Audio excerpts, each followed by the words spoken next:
Hello बच्चों, अपन कक्षा 10 का चैप्टर 5 पढ़ रहे हैं। समांतर श्रेणी इंग्लिश में कहते हैं अरिथमेटिक प्रोग्रेशन। ठीक है, जिसके अपन ने कुछ एग्जाम्पल पढ़े थे कल। जैसे ये यहाँ पे दे रखा पहला एग्जाम्पल 7, 11, 15, 19। अगर आप यहाँ पे देखोगे तो हर नंबर जो नेक्स्ट नंबर है वो पहले वाले से 4 अधिक है ना।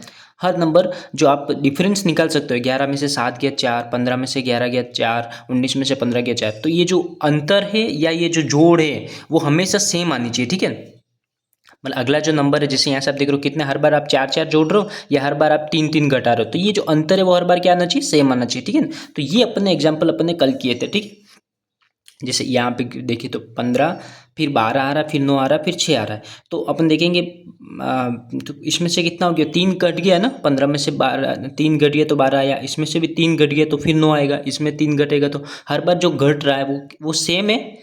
अगर सेम है तो वो श्रेणी समांतर श्रेणी होगी, अरिथमेटिक प्रोग्रेशन होगी।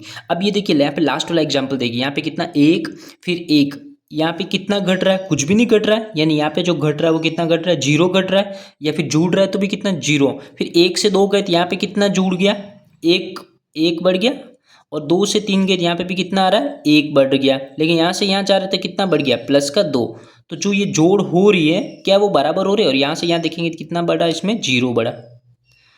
तो क्या ये जो बढ़ रहा नंबर वो नंबर सेम रह रहा है क्या, नहीं, नंबर सेम नहीं रह रहा है। तो इसका मतलब ये एपी में, एपी मतलब क्या हो गया, अरिथमेटिक प्रोग्रेशन, ये एपी नहीं होगी। ठीक है, क्रॉस कर दिया मैंने, एपी होगी क्या, ये नहीं होगी। समझ में आया।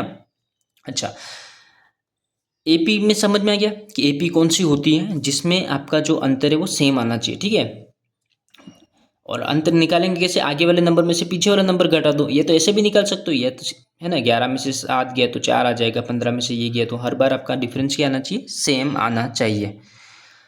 अब जो ये आगे वाला नंबर होता है, सबसे पहला नंबर, उसको बोल दिया जाता है ए। उसको क्या बोल दिया जाता है, ए। तो ए की वैल्यू में पूछूंगा तो कितनी बताओगे, 7। इस वाली सीरीज में है ना, इस वाली श्रेणी के अंदर में पूछूंगा तो 7। इस वाले में पूछूंगा तो क्या बताओगे, 15, है ना। सेकंड वाले में पूछूंगा मैं, ए की वैल्यू बोलोगे तो क्या बोलोगे, 15।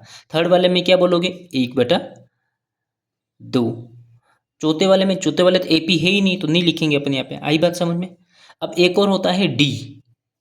डी क्या होता है, अगला वाला में से पीछे वाला माइनस कर लो। जो मैं कह रहा हूँ, जो सेम नंबर, वो सेम नंबर निकालोगे कैसे, 11 में से 7 घटा दो। तो 11 में से 7 घटाया, कितना आया, 4 आया ना। इसे 3 बार निकाल के देखना। ठीक है, फिर 15 में से 11 निकालो। 15 में से 11 निकाला तो भी कितना गया, 4। अगला देखेंगे तो 19 में से 15 किया तो भी कितना गया, 4। तो हर बार सेम आ रहा है, तो इसको बोला जाता है D, common difference. Thank you बच्चों।